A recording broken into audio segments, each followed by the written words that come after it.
Queria chamar agora o doutor André. O doutor André é sócio da prática de tributos indiretos do Machado Meyer. No meu ver também, como eu falo, é referência aqui. Quando fala de tributos indiretos, o doutor André é referência nacional. Amigo, um prazer estar com você aqui. Obrigado. Boa tarde a todos. Tá bom, você vai colocar a apresentação, né?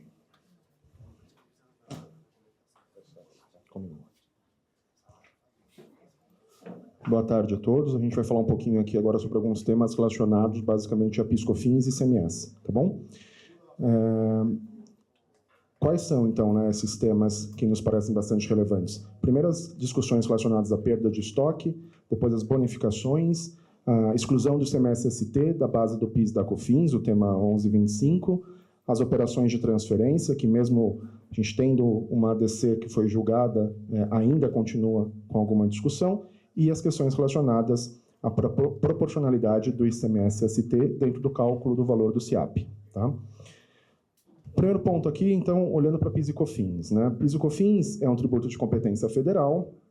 Eu tenho aqui diversos normativos tratando sobre esse tributo, né? A Lei 9718, que traz o PIS e COFINS cumulativo, a 10637 e a 10833, que trazem o PIS e COFINS não cumulativo, a 10865, que traz a indicação do PIS e COFINS na operação de importação, e agora a Instrução Normativa 2121, recentemente alterada pela 2065.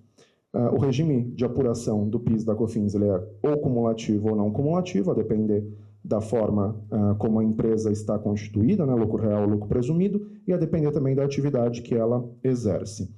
A gente tem dois grandes principais pontos de discussão relacionados ao PIS e COFINS, que basicamente é a exclusão do ICMS da base de cálculo do PIS e da COFINS, julgado pelo Supremo Tribunal Federal, no tema 69, e agora também as discussões relacionadas ao conceito de insumo. Né? Então, embora as leis 10637 e 10833 sejam de 2002 e 2003, a gente ainda não tem um conceito claro do que seria insumo para fim de apropriação de crédito de PIS e COFINS. Então, esse é, inclusive, um ponto que a reforma tributária vai nos ajudar, porque vamos fazer o PIS e COFINS morrer sem ter resposta com relação ao conceito de insumo, né, para fins de PIS e COFINS. Mas, de toda forma, aqui eu trouxe a jurisprudência relacionada ao conceito de insumo também, e o fato de que o PIS e COFINS vai ser extinto agora em 2027, substituído pela CBS numa alíquota de 0,9% em 26, e depois uma alíquota de referência que estimada ali em torno de 9,7, 9 ponto alguma coisa. Tá? Então, passando pelos pontos específicos que a gente vai tratar aqui, quando a gente olha para fins de PIS e COFINS na perda, né? O que é a discussão de perda de PIS e COFINS? Tanto a 10637 quanto a 10833, ela tem uma indicação de que deve ser estornado o crédito relacionado às perdas em razão de roubo, furto, deterioração ou extravio. Só que a perda ela é algo, de fato, inerente a todo o processo operacional, seja de uma indústria, seja de uma empresa comercial, seja de um prestador de serviço. Então, por ser inerente, a grande discussão é se essa perda deveria ou não gerar um estorno de crédito. Então, o entendimento da Receita Federal é que, em um cenário em que você não tem efetivamente uma posterior saída com relação àquele produto, você não teria um débito de PIS e COFINS ou até mesmo de ICMS relacionado àquele produto, de modo que seria necessário que houvesse, então, o estorno do crédito relacionado à entrada dessa mercadoria. Então, na visão da Receita Federal, existe basicamente uma acepção física do crédito. O crédito da mercadoria entra, se a mercadoria sai com um débito, esse crédito, então, é mantido, o débito é excluído do crédito e eu tenho um valor a pagar.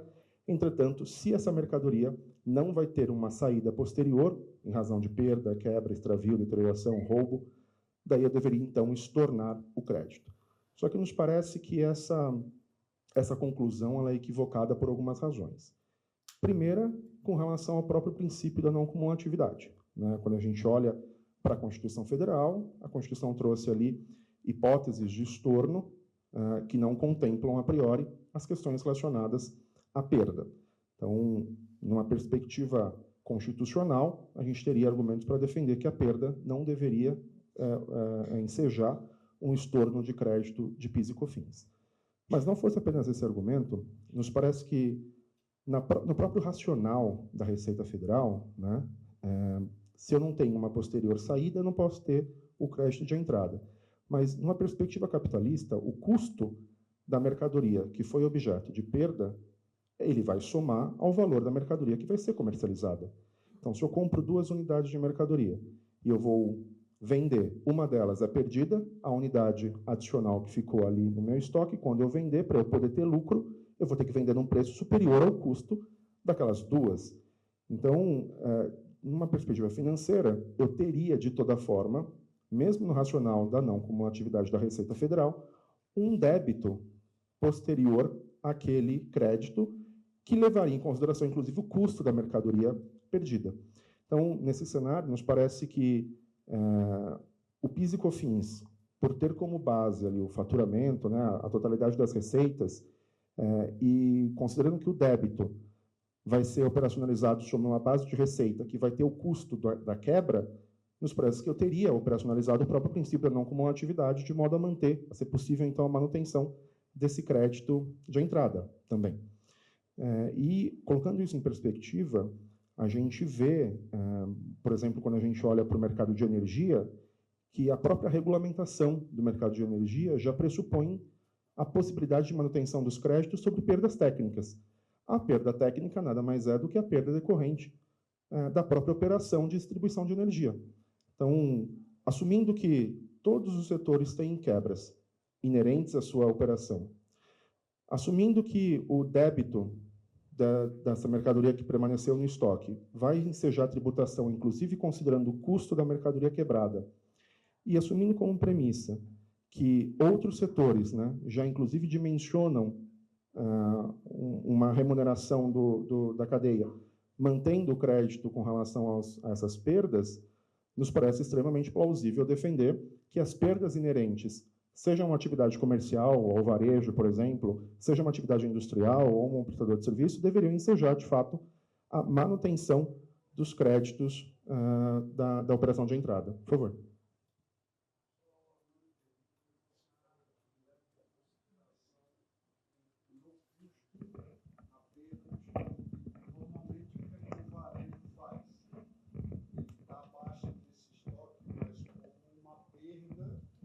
Resultado, tá? Nem joga lá no CMV, porque o CMV é a mercadoria que foi vendida. Então, ele terá um débito. Quando você falou, ele vai ter um débito subsequente, aí eu entendi, porque, de qualquer forma, ou você baixa o estoque ou você joga para o resultado lá, numa linha específica lá chamada perda com mercadoria. Tá? Aí eu só, para ver se eu estou entendendo da forma correta, porque... A ideia é uma perspectiva financeira. Eu não vou ter o produto, mas eu vou compor ali o custo daquele produto, mesmo que em outra linha. Resultado, sim. Eu não ajusto que quando você falou ajusta o CMV levando em consideração o custo da mercadoria, eu não pego e dobro o meu custo da mercadoria. No caso, você falou que tem 2 produtos. Não, no CMV, sim. Eu não dobro, né? Eu jogo resultado... para e jogo esse do outro lado aqui na linha de despesa. Tá?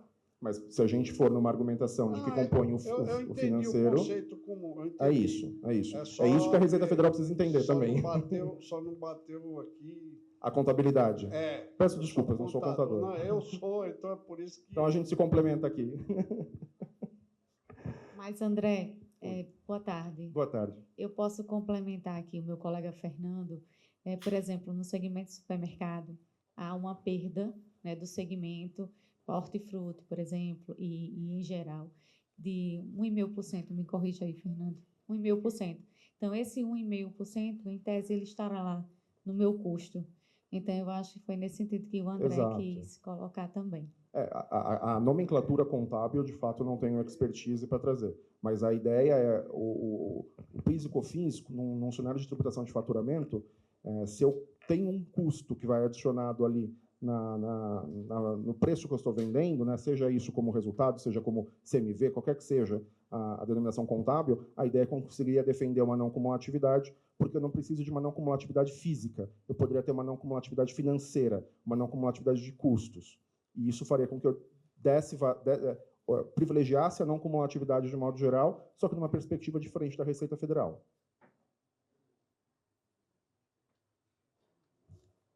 Então, aqui, qual que é a oportunidade, efetivamente? Né? A manutenção do crédito com relação às operações de perda.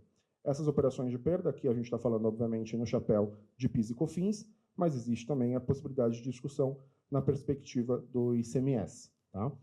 Isso também vai ser mantido na reforma tributária, porque quando a gente olha para a Lei Complementar 214, ela traz a indicação de que as perdas decorrentes de furto, roubo ou extravio devem ensejar o estorno de crédito. Então, aqui, novamente, a Lei Complementar incorre no erro que existe na legislação atual, né, e poderia ter resolvido um problema e, a priori, não resolve. Então, a discussão ela vai continuar.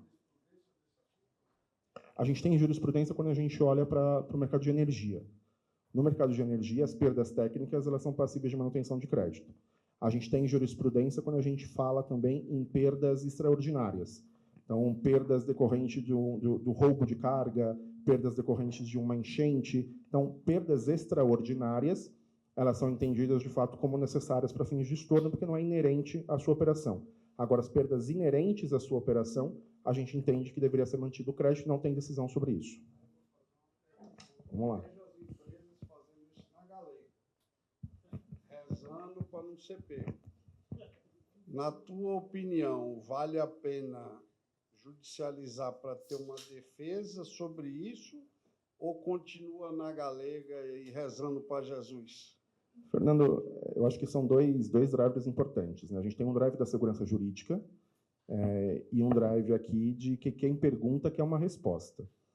A gente não tem atuação fiscal constante sobre isso, né? Diversos varejistas fazem essa manutenção desse crédito e são muitos poucos autos de infração que são lavrados. Então, tem o primeiro ponto de por que eu iria perguntar isso efetivamente, né?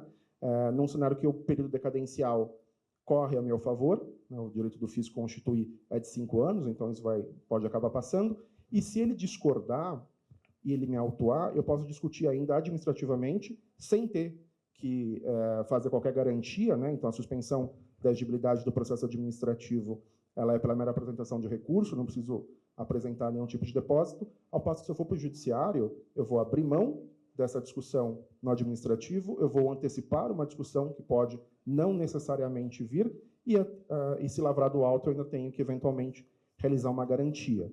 Então, eu não vejo com bons olhos essa discussão judicial nesse momento, exatamente porque o fisco ele também não tem olhado muito para essa manutenção do crédito nas operações de quebra. Valeu. Risco aqui, como a gente acabou de falar, o risco de fato é uma autuação fiscal em razão da glosa desse crédito, mas a gente tem visto pouquíssimas operações autuadas com fiscalizações muito focadas em outros temas de PIS e COFINS, mas não relacionado à quebra. Tá? Imagina.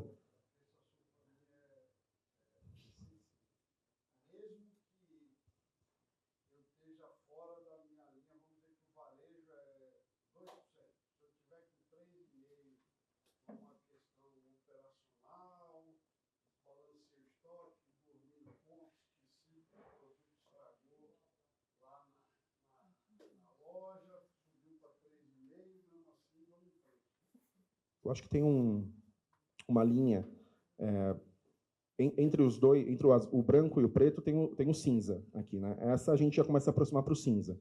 Se a gente está falando efetivamente de uma perda extraordinária, então um roubo de carga, um incêndio, isso para mim é extraordinário aqui, né? Então eu tô, eu tô aqui no preto, né? Se eu estou falando de algo que é inerente à minha operação, que é constante do meu mercado, que os demais players desse setor também operam ali mais ou menos naquele percentual, eu estou falando que a gente estaria no branco. Essa alteração de procedimento que você teve internamente, que ocasionou uma perda maior, ou então um problema no seu freezer, que ocasionou uma perda maior, me parece que estaria mais próximo ainda do branco, porque é inerente à sua operação, não foi algo extraordinário, mas já é uma zona cinzenta. Então, eu ainda assim falaria para a gente não judicializar essa matéria, porque, novamente, o fisco pode não autuar, né? E se autuar, a gente tem ainda uma fase administrativa sem necessidade de garantia de juízo, mas já é uma zona mais cinzenta. A gente teria que construir melhor o caso para ver quais são os elementos que nos ajudam, quais são os elementos que nos atrapalham, e daí sim tomar uma decisão focada nessa questão fática. Mas numa resposta objetiva, Fernando, eu falaria que a gente está mais para o branco, mais para uma perda inerente à operação ali, porque é inerente também um freezer quebrar, é inerente também algumas falhas em uma determinada produção, que é uma produção grande, né? Então, enfim, acho que isso é comum ao mercado. E você deu um percentual, né, de 2, de 3. A gente estava discutindo com um cliente agora, o percentual ele é um industrial, não é um varejista, mas ele faz a industrialização do milho. Então, ele compra a espiga de milho do produtor, realiza ali a produção, né, a despalha, tira do sabugo, faz o tratamento do milho, e a perda é de 70%. Quando ele veio para mim com uma perda de 70%, eu falei assim, nossa, está de sacanagem, né? Óbvio que não é uma perda de 70%. Mas o próprio Ministério da Agricultura traz indicação de uma perda de 70% quando a gente trabalha com milho. Então, é sempre muito focado numa questão fática.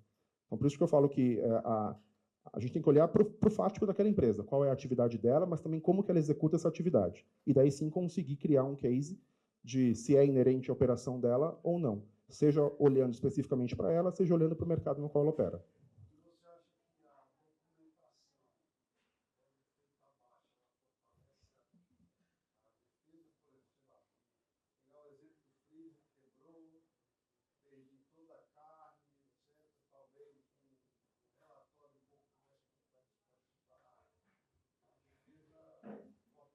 Sim, sim.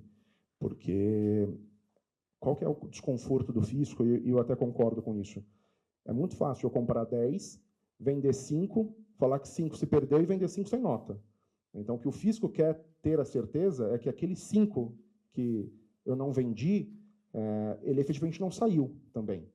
Então, é importante que a gente tenha esse laudo, que a gente tenha algum documento para demonstrar essa perda, exatamente para que a gente não caia no subjetivismo da fiscalização, de ou eu dei uma saída sem nota, daí ele faz um levantamento fiscal, né, se eu não tiver feito ainda o estorno, ou se eu já tiver feito o estorno, que ele vai me questionar com relação a esse percentual também, e eu não tenho como defender esse percentual. Então, ter um laudo, eu acho importante, não indispensável, mas eu acho importante para montar um bom case. Bonificações. Quando a gente olha para as questões relacionadas a descontos incondicionais, né, primeiro a gente tem o conceito de desconto incondicional. Se eu olho para a legislação civil, o conceito de condição é evento futuro incerto. Então, o conceito de desconto incondicional é aquele desconto que não está atrelado a qualquer evento futuro incerto. Quando eu olho para a posição da Receita Federal, ela soma a esse conceito um requisito de uma instrução normativa de 1978, que fala que o desconto deveria estar indicado no documento fiscal.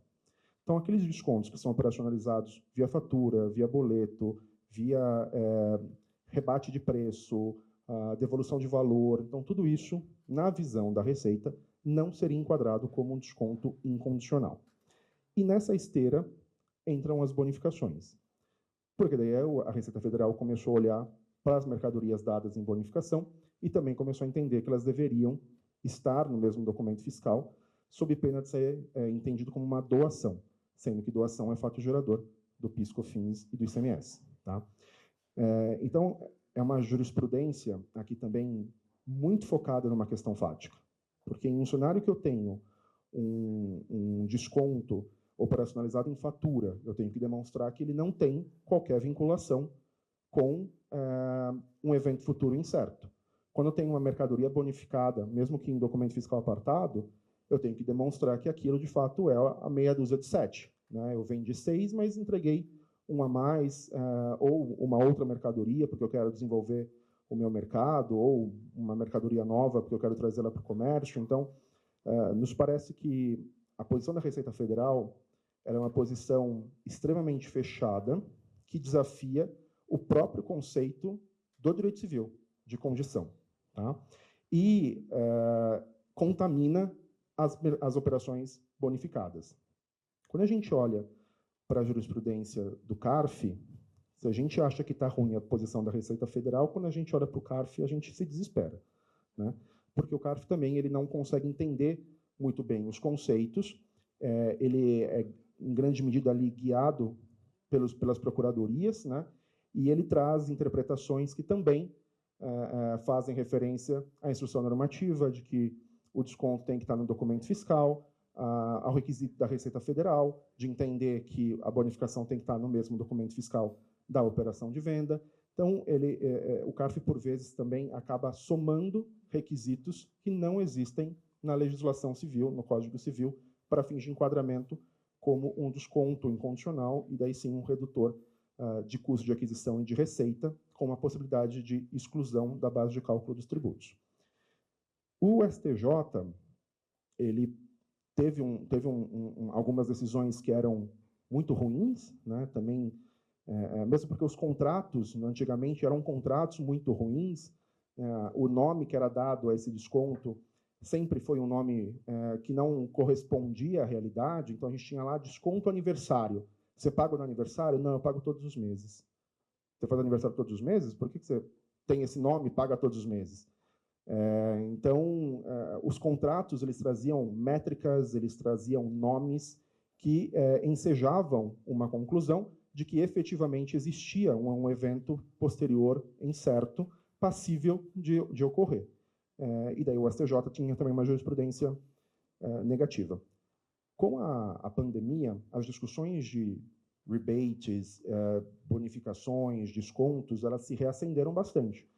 As pessoas, a economia precisava girar, as empresas não tinham caixa, então vamos operacionalizar novamente o teste de descontos, e isso foi novamente, então, analisado pelo judiciário na cadeira ali do STJ, e a gente começou a ter decisões que são decisões muito mais aderentes agora à legislação. Obviamente, essas decisões elas estão pautadas num cenário fático específico daquele processo. Então, o que foi analisado? Foi analisado o contrato, foi analisado a forma de contabilização, foi analisada como que efetivamente é feita essa devolução, foi analisada a periodicidade. Então, da conjunção de todos os elementos, foi entendido que ou determinado desconto tinha um viés incondicional, ou que a tese da Receita Federal de caráter contraprestacional deveria ser anulada e foi dado ganho de causa ao contribuinte. Então, as decisões de STJ, em especial para bonificação, elas passaram a ter ali um viés mais favorável, um viés mais positivo, mas sempre focado nos contratos e na questão fática. Então, é muito importante também, aqui, quando a gente for discutir a questão de descontos, a questão de bonificação, que a gente tenha uma revisão dos nossos contratos, que a gente tenha uma revisão do nosso modelo operacional, uma revisão da nossa contabilidade, para daí sim a gente conseguir montar um case que faça com que fique muito improvável que a Receita Federal consiga defender ou um elemento condicionante desse contrato ou um elemento de contraprestação, ou também um elemento de que seria uma doação de produto, porque aquilo estaria totalmente desatrelado de uma operação de venda anterior. Então, esses pontos são pontos importantes para que a gente consiga efetivamente ter ali a possibilidade de manutenção dos créditos de PIS e COFINS, mesmo num cenário de operação bonificada ou desconto incondicional. Tá?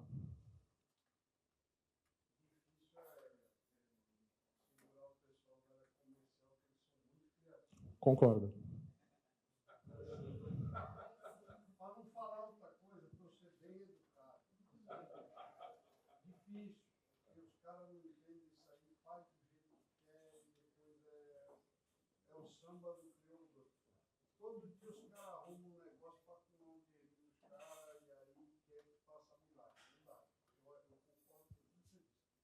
Documentação é importante, forma de registro é importante, argumento é extremamente importante, mas não dá para defender porque o negócio, aniversário é todo mês, porra, sabe, aí tem hora que é com imposto por dentro, imposto por fora, não tem, isso é o maior câncer que existe no varejo hoje em dia, é a tal da bonificação de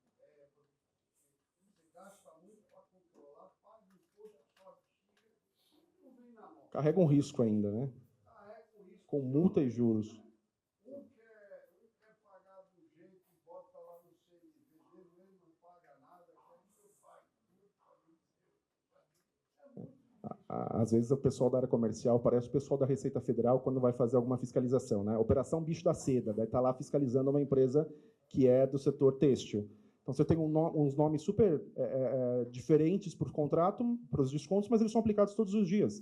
Desconto crescimento, desconto de visibilidade de oferta, desconto gôndola. Você vai ver se ele colocou na gôndola? Não, não vou. Então não é. Cediu espaço. E isso tudo, com a reforma, vai ser mantido, né? Então, a gente tem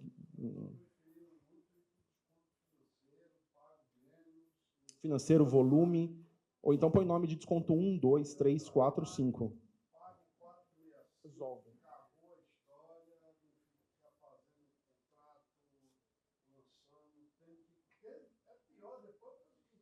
Você lança o ativo contra o cara, às vezes paga imposto, nem recebeu, porque você ainda tem que cobrar do cara.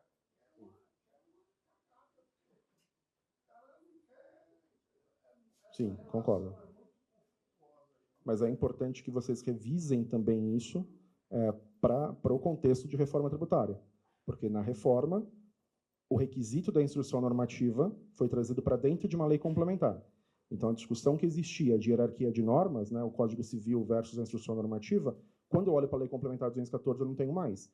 Porque o requisito do desconto incondicional na Lei Complementar 214 é estar no documento fiscal e não depender de evento futuro incerto.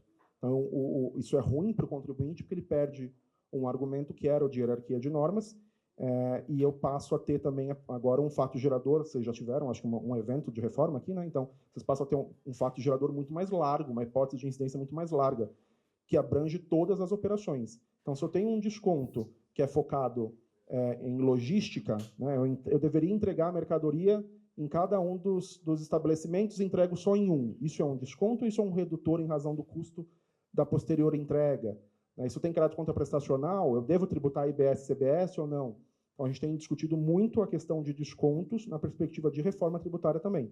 Então, é uma oportunidade para o passado, né, a depender de como a gente tem nossos contratos. É uma oportunidade que ainda vai existir até 2027, quando a gente olha para PIS e COFINS, e até 2032, quando a gente olha para ICMS, mas é algo que deve ser revisto no chapéu também da reforma tributária.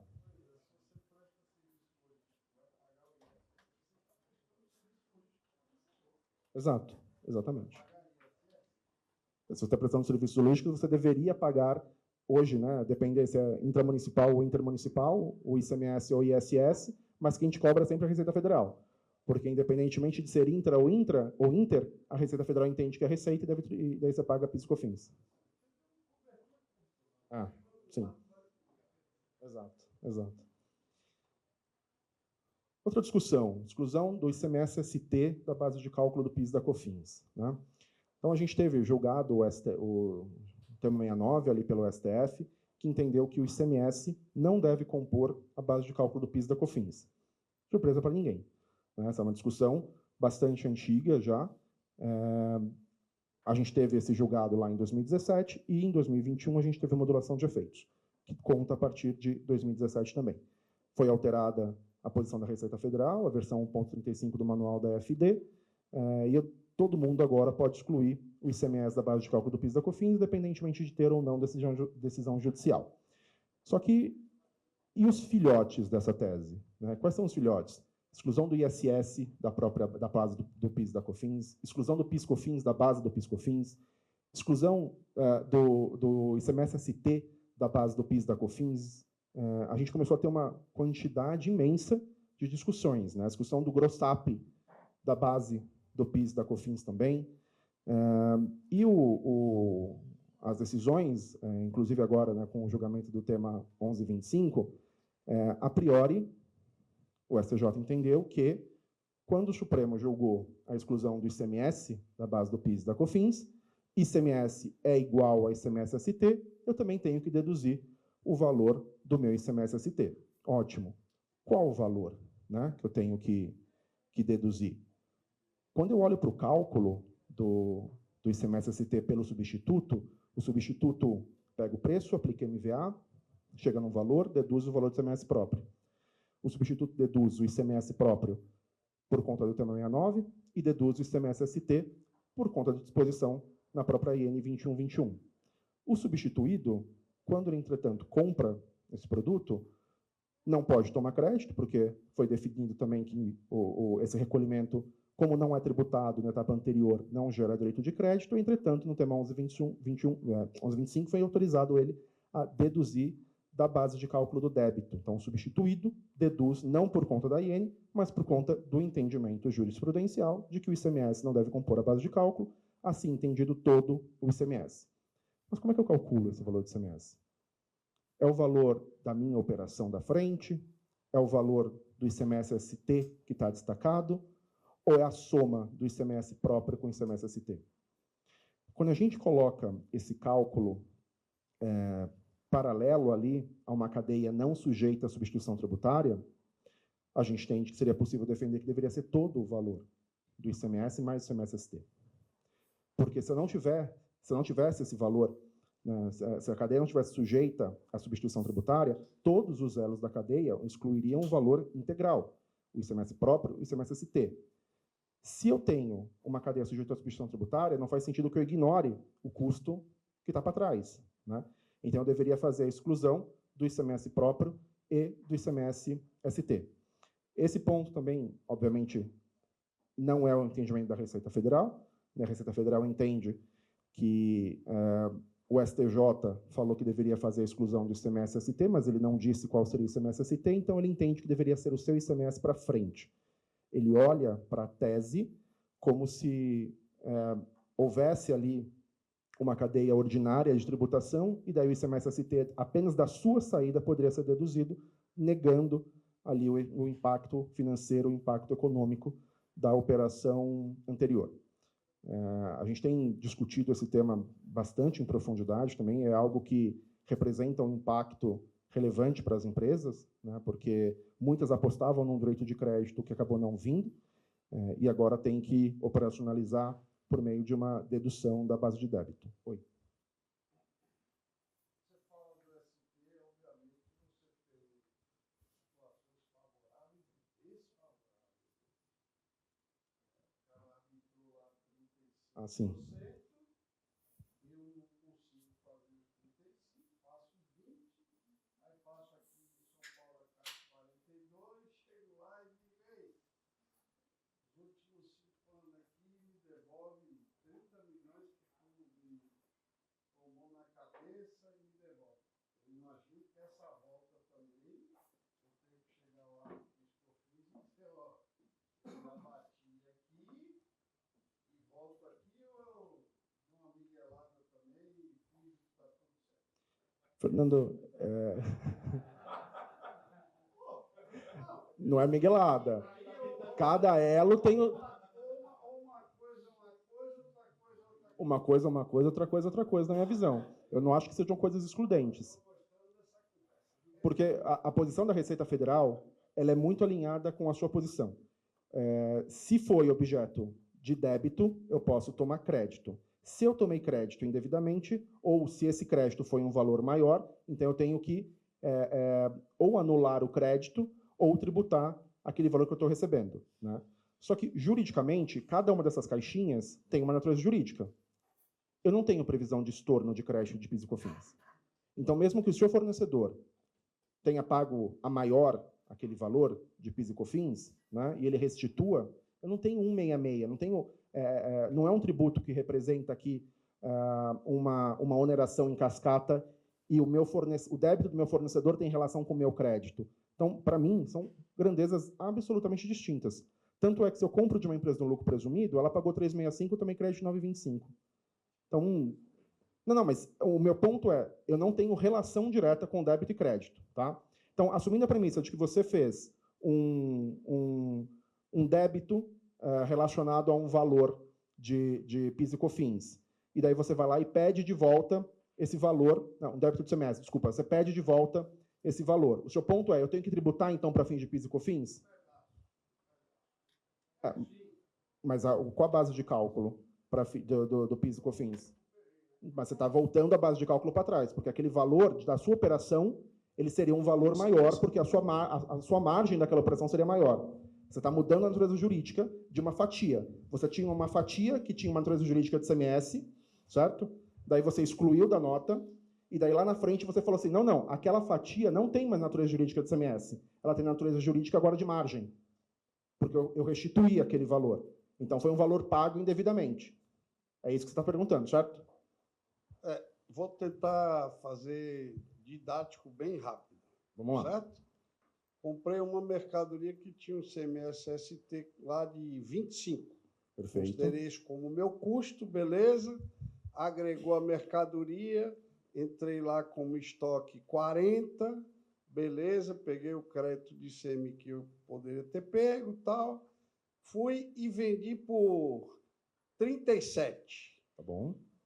Tá? Então, eu tenho 3 de problema que eu paguei lá o ICMS-ST com base no que foi arbitrado e fiquei com crédito de 3. Paguei, beleza, tranquilo. Fui lá na CAT 42 e disse, nesta operação aqui, eu paguei 3 a mais, porque você disse que o ST era 25 e eu só consegui cobrar 22. Perfeito. Peguei 3. Operação tranquilíssima, a Cefaz audita aquilo ali e diz 3 de crédito aqui para você, bacana, tudo show. Na contabilidade, eu vou fazer um débito de impostos a recuperar 3, vou creditar meu resultado de 3. Ok? Perfeito. Pergunto, esse 3 é base de PIS/COFINS ou não? Na minha visão, tem elementos para se defender que não. É a mesma discussão da exclusão do ICMS. Quando você excluiu o ICMS da base de cálculo do PIS e da COFINS, você não tributou esse ICMS. Novamente. E ele compôs o seu preço. Essa é a tese da Procuradoria, inclusive. A Procuradoria entende que na exclusão do GROSSAP, o efeito do GROSSAP é um efeito de margem. E daí ela acha que tem que manter na base porque tem que ser tributado para fins de PIS e COFINS. Na minha visão, não. Então, você está alinhado a uma visão da Receita Federal. Talvez tenha um problema se você devia estar sentado numa outra cadeira, né? Na cadeira do fisco. É porque eu sou um cara lógico. Eu gosto de perguntar. O conceito de lógica depende de premissa. Com os caras que manjam. Por isso que eu sou amigo do Rubens. Boa. Agora eu vou ser seu amigo. Eu quero seu cartão. Perfeito. Certo? Vamos ser melhores amigos, eu e você. Então, mas é que para mim, de fato, são caixinhas. São caixinhas. E eu sou contador também, aí tem outro problema, né? Sim. Que está tranquilo com a reforma tributária também agora, né? Os contadores, se os advogados estão preocupados, os contadores estão bem... Estão preocupados para cacete. É isso. Porque nunca vão trabalhar tanto na vida, viu? Mas desculpa aí atrapalhar. Imagina. Inclusive, esse tipo de discussão eu acho bem interessante, porque a gente consegue abranger ainda mais discussões do que aquelas que efetivamente eu estou trazendo. Mas, para mim, Fernando, são caixinhas diferentes, eu não tenho que tributar esse valor de devolução. Mas, obviamente, a Receita Federal pensa de outra forma. É isso. Questões relacionadas às operações de transferência, né? Então, a gente teve já julgado a ADC 49, que entendeu ali, né, em controle concentrado de constitucionalidade, que as operações de transferência elas são transparentes para fins de tributação de ICMS, ou seja, não subsumem ao conceito de operação. Se não subsume ao conceito de operação, não precisa tributar e também não gera o direito, não gera, na verdade, o estorno de crédito. Por quê? Porque o estorno de crédito, nos termos da norma constitucional, são só para operações sujeitas à isenção ou não incidência. E aqui não é operação. Tá? Então, por conta disso, o Fachin, ali entendeu também, o ministro Edson Fachin, que não deveria haver a tributação dessa operação, que o contribuinte poderia manter o crédito e que os estados deveriam se compor ali para operacionalizar a forma de transferência desse crédito para o destino para acompanhar a mercadoria. Porque nesse cenário, um temor era que a gente tivesse um descasamento do crédito com a mercadoria, porque daí eu ia manter o crédito aprisionado no meu estado de origem e o meu débito ia estar no estado de destino, eu ia micar com um crédito aqui e ia pagar mais imposto lá. Então, esse foi o racional da decisão da DC 49. Só que, posteriormente à DC 49, a gente teve, primeiro, o convênio ICMS 174, que o Estado do Rio de Janeiro acabou denunciando, não foi, então, ratificado. Depois tivemos o convênio 178, que é ipsis literis o convênio 174, mas aí dessa vez o Rio de Janeiro aceitou, sabe-se lá por quê. O que o 178 falava? Falava que na operação interestadual, o fornecedor deve destacar o ICMS para transferir o crédito para o estado de destino, né? Então, ele trazia ali uma obrigatoriedade de destaque, não como tributação, mas como metodologia de transferência de crédito. Então, nesse cenário, os contribuintes começaram a desafiar a decisão da DC 49 em face do julgamento do convênio 178, e a jurisprudência ainda é uma jurisprudência negativa, mas ela é apenas em sede de tribunal. A gente não tem decisão do Tribunal Superior. Só que foi revogado o convênio 178 em razão da derrubada do veto presidencial na Lei Complementar 204 e foi editado o convênio 109. O convênio 109 fala: ficam autorizados os fornecedores a transferirem o crédito. Se a gente olha numa interpretação literal, o 178 falava fica obrigado, o 109 fala ficam autorizados. Então já há aqui uma diferença, porque quem está autorizado não está obrigado, então não precisa destacar, né? E tem também uma disposição no parágrafo único que fala que o estado de origem fica obrigado a reconhecer o crédito apenas com relação à diferença entre a alíquota interna e a alíquota interestadual, tá? Já vou concluir aqui. Tá bom. Então, qual que é como que os contribuintes estão interpretando aqui, né? Num cenário que o convênio 109 fala que eu estou autorizado, eu não estou obrigado, então eu não preciso transferir esse crédito para a minha operação do destino. E num cenário em que a Constituição fala que eu posso ter o estorno apenas nos casos de isenção e não incidência, e como o Supremo já entendeu na DC 49 que essa saída não é uma operação sujeita a isenção ou não incidência, eu não precisaria ter o estorno do crédito. Então, os contribuintes estão revendo as suas operações para manter o crédito junto a estados em que eles sejam devedores ou não tenham benefícios fiscais e fazendo a transferência sem esse destaque para estados em que eles tenham benefícios fiscais, que teriam que operacionalizar o estorno desse crédito, ou não iam conseguir consumir por conta da operação. Os estados, obviamente, né, não concordam com isso, mas a gente não tem uma jurisprudência judicial ainda sobre essa matéria, lembrando que a gente está discutindo aqui a própria literalidade dos dispositivos do Convênio 109. Então, além de extremamente plausível, a gente tem o artigo 100 do CTN, a 110 do CTN, a nossa favorável a nós, porque aqui a gente conseguiria defender, inclusive, uma interpretação literal. Tá? Queria fazer uma pergunta. Opa. Meu nome é Francisco, sou de uma empresa de prestação de serviços, liderança, serviços. E, bom, primeiro eu quero agradecer pela oportunidade de estar aqui. Você fez um trabalho fantástico, gostei muito. Obrigado. Em relação à exclusão da base de cálculo do ICMS, da base de cálculo para cálculo de PIS e COFINS, isso já é ponto pacífico, está resolvido. Perfeito. Mas você falou dos filhotes, né? Os filhotes seria o ISS, seria o ST, o GROSSAP. A exclusão do próprio PIS e COFINS sobre o PIS e COFINS, né? Nós estamos fazendo duas tributações no mesmo imposto aí. Tem alguma possibilidade?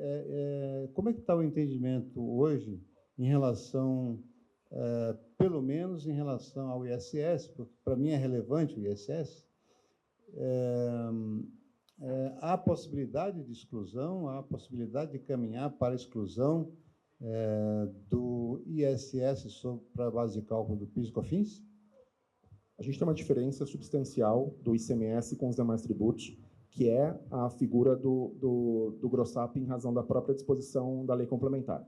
O artigo 11, se não me falha a memória, da lei complementar 87, ele fala que o ICMS compõe a sua própria base de cálculo, então existe obrigatoriamente um GROSSAP. para fins de de ISS, PIS/COFINS, qualquer outro tributo, eu faço um gross-up por uma questão de precificação. Então, eu preciso trazer aquele custo para dentro do meu preço para aplicar minha margem e daí sim eu consegui formar o meu preço. O gross-up dos demais tributos não segue a mesma lógica do gross-up do ICMS, porque o ICMS é uma imposição legal, tá? Mas, independentemente de haver essa distinção, a tese da exclusão do ISS, não me atualizei na jurisprudência aqui, mas posso fazer isso, volto para vocês, mas até onde eu tinha levantado, ela estava favorável.